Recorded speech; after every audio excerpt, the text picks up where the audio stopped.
राम कृष्ण को सदियों पूजा, पूजा पीपल नीम को, भाई बहनों अब तुम पूजो बाबा साहब भीम को। तुम ही बताओ रामचंद्र ने क्या तेरा उद्धार किया, शूद्र वर्ण शंभुक ऋषि को द्वेष भाव से मार दिया। हमारे लोगों का कत्लेआम कर दिया जाता था। तुम शिक्षा लेना चाहते हो, तुम ऊंची आवाज में बोलना चाहते हो, नहीं बोलने दिया जाएगा, शिक्षा नहीं लेने दिया जाएगा, तुमको वंचित किया जाएगा, तुमको हर कॉर्नर से, हर दृष्टिकोण से इंसान के रूप में नहीं जीने दिया जाएगा। वह कष्ट हमारे बाबा साहब ने मिटा दिया। हमको परम आदरणीय शांति और शिक्षा की देवी माता सावित्रीबाई फुले के 193वें जयंती के अवसर पर कुड़िया अंबेडकर टोला में सभी उपस्थित माताओं, बहनों, भाइयों, बच्चों, मीडिया कर्मी व इससे जुड़े तमाम लोगों का मैं अपने हृदय से अभिनंदन करता हूं, स्वागत करता हूं, वंदन करता हूं। सबसे पहले तो मैं इस बाबा साहब की मूर्ति के अनावरण के अवसर पर इस कार्यक्रम को आयोजित करने वाले शंभू बाबू, अमित राम साहब, पवन कुमार, कपिल कुमार, गणेश कुमार और इस ग्राम के तमाम सम्मानित सदस्यों को मैं उनके साहस और उत्साह को नमन करते हुए बाबा साहब के मूर्ति का अनावरण किया। यह हमारा सौभाग्य है और यह केवल और केवल शिक्षा से हुआ। बिना शिक्षा के अगर हमको रखा जाता तो मैं जज नहीं बन पाता, किसी बाबू साहब पंडित जी क्या गोबर फेंकते रहता। शिक्षा वह माध्यम है जिसके बदौलत हम कोई ऊंचाई हासिल कर सकते हैं, हम कुछ भी बन सकते हैं, कुछ भी कर सकते हैं। और बिना शिक्षा के कोई आपका महत्व नहीं है। जानवर की तरह एसाम न विद्या तपो न दानम ज्ञानम न शीलम गूढ़ो न धर्म ते मर्त लोके भूवि भार भूता मनुष्य रूपेण मृगाचरण। माने जिसके पास विद्या नहीं है, ज्ञान नहीं है, वह जानवर के समान इस धरती पर। फिर कहता है कोई कि विद्वत्तम च निरपत्तम च नैव तुल्यम कदाचन स्वदेशे पूज्यते राजा विद्वानम सर्वत्र पूज्यते। विद्वान और राजा की तुलना नहीं की जा सकती। राजा अपने राज्य भर में पूजित होता है, पूजा की जाती है उसकी, विद्वान की पूजा सर्वत्र होती है।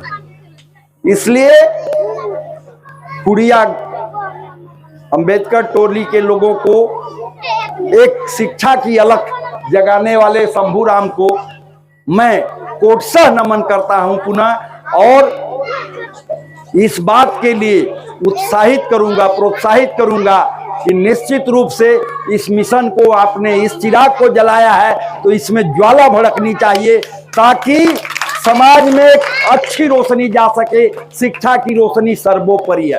हर माँ, हर बाप अपने बच्चों के साथ कम से कम 1 घंटे का टाइम शाम में रोज दे कि हमारा बच्चा बैठ रहा है, पढ़ रहा है कि नहीं, किताब का पन्ना पलट रहा है कि नहीं।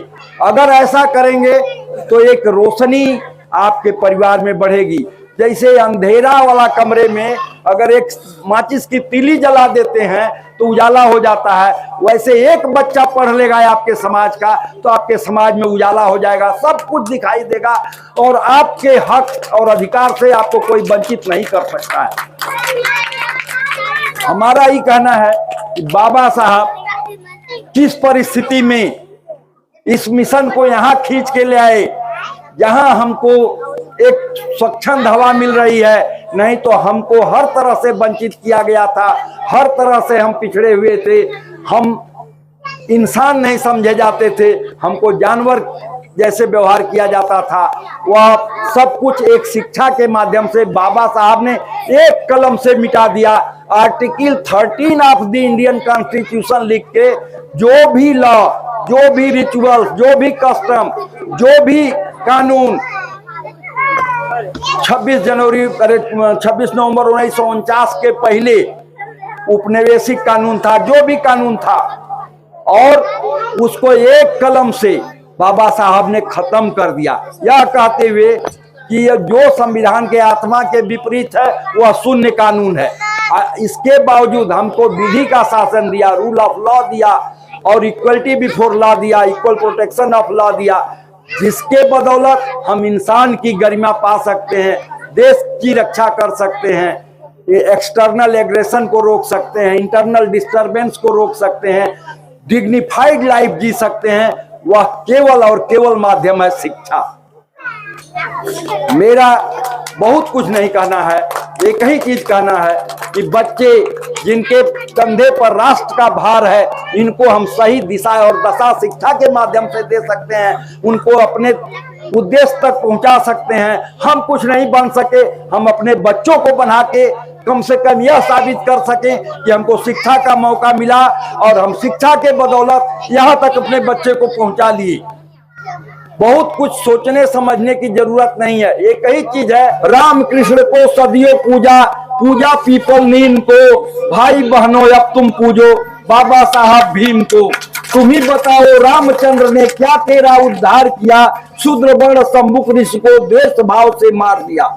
हमारे लोगों का कत्लेआम कर दिया जाता था। तुम शिक्षा लेना चाहते हो, तुम ऊंची आवाज में बोलना चाहते हो, नहीं बोलने दिया जाएगा, शिक्षा नहीं लेने दिया जाएगा, तुमको वंचित किया जाएगा, तुमको हर कॉर्नर से, हर दृष्टिकोण से इंसान के रूप में नहीं जीने दिया जाएगा।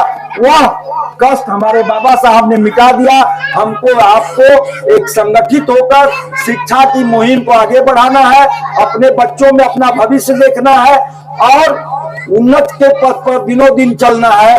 बहुत कुछ नहीं कहना है, यही शब्द कहते हुए मैं एक छोटी सी कविता एक आदमी ने भेजा है मेरे पर, उसको आज सावित्रीबाई फूले के जन्मदिन के अवसर पर मैं आपको सुनाना चाहता हूं।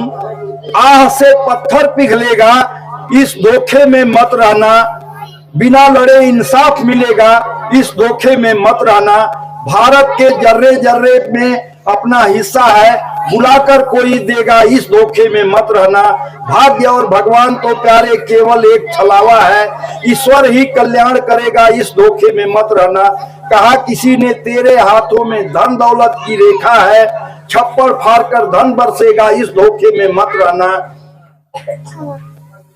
शिक्षित और संगठित होकर तुम खुद पर विश्वास करो और कोई संघर्ष करेगा, इस धोखे में मत रहना। संविधान की रक्षा सबकी जिम्मेवारी है, कोई और बेड़ा पार करेगा, इस धोखे में मत रहना। बिना लड़े इंसाफ मिलेगा, इस धोखे में मत रहना।